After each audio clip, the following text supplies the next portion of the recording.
Então, o concurso público é uma exigência constitucional para que o servidor público entre dentro da administração pública. Então, a regra é o concurso público. Não haver concurso público para contratação é exceção para os cargos comissionados de direção, chefia, assessoramento. Mesmo os cargos temporários, como o caso de programas do governo federal, que o município possa implantar, tem que haver uma seleção prévia.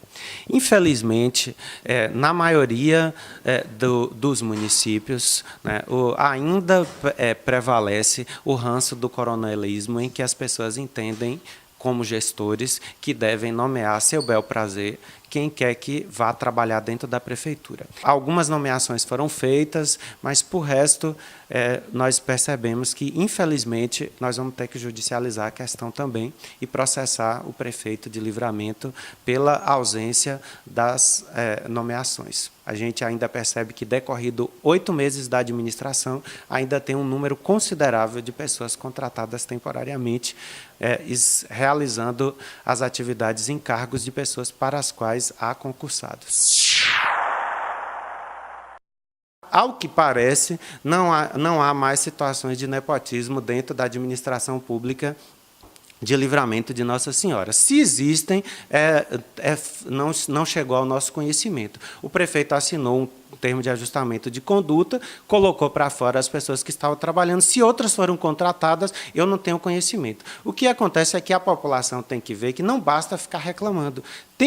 Tem que existir o controle social. O controle social significa ir questionar na Câmara. Os vereadores não são prestadores de serviço de ambulância e de dar remédio e nem de ficar fazendo favor, nem ajudando time de futebol, não. O vereador é para fazer fiscalização do trabalho da gestão. Então, quem tiver insatisfeito em Livramento, em Dom Basílio, em Rio de Contas e Jussiape, vá reclamar com os vereadores para que possam pressionar a administração, vá dentro da prefeitura, vá na Secretaria de Saúde, vá na Secretaria de Educação, vá buscar os seus direitos junto àqueles que foram votados para que possam prestar o serviço para a população.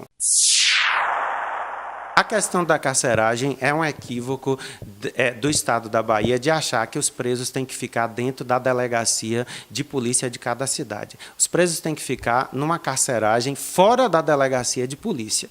Infelizmente, existe esse hábito aqui de que cada cidade tem os seus presos dentro, o que prejudica o trabalho investigativo da polícia, né? E a delegacia aqui foi fechada não pelo Ministério Público, a delegacia foi fechada porque o Estado não tinha funcionário suficiente para colocar como carcereiro. O Estado fez um convênio com o município de Livramento de Nossa Senhora para poder ceder funcionários, porque o Estado só coloca aqui para trabalhar dentro de Livramento um delegado e 2 investigadores e um escrivão.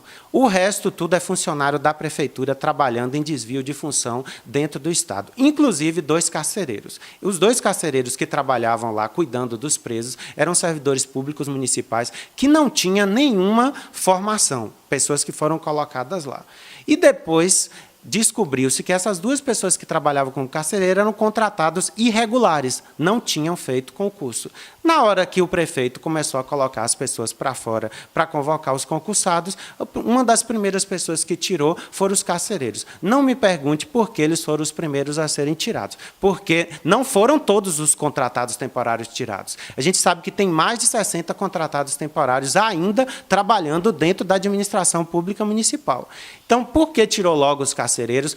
Aí você tem que perguntar à secretária de administração que enviou o ofício para o prefeito para perguntar por que você tirou os contratados que estavam trabalhando como carcereiros. E por que não colocou 2 concursados para poder trabalhar, já que existe um convênio? Então, se existe alguém responsável por fechar a carceragem daqui do município de Livramento de Nossa Senhora, esse alguém se chama governo municipal e governo estadual. O primeiro, o municipal, porque não cumpriu o convênio. O segundo, porque não coloca o seu servidor concursado lá para poder trabalhar. Então, em consulta ao site do Tribunal de Contas dos Municípios, eu percebi que existiam um número considerável de servidores públicos percebendo gratificações, 448 servidores municipais quando fiz o levantamento no mês de março, né, com a tabela do mês de março. Não significa que essas 448 estão recebendo gratificações irregulares, porque tem muito professor, por exemplo, que recebe gratificação por conta de obrigação legal que o município paga.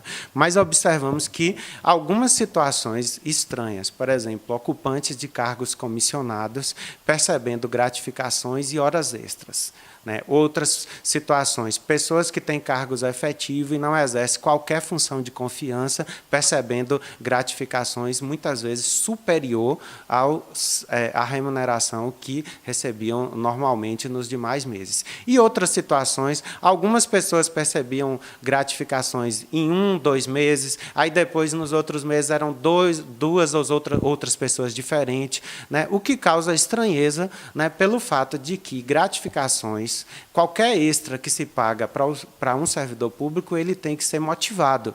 Né? Se existe hora extra, essa hora extra tem que ser motivada. Se existe uma gratificação, ela tem que ser explicitada qual a razão. Solicitamos à administração que encaminhassem os atos que concederam as gratificações. Não houve resposta do controlador geral.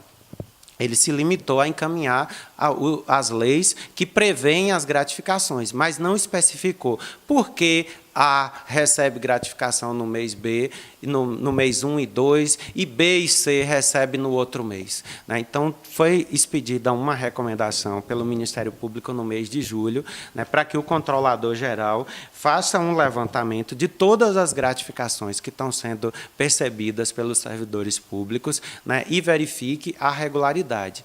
É obrigação do controlador-geral do município trabalhar em parceria com o controle do Tribunal de Contas dos municípios.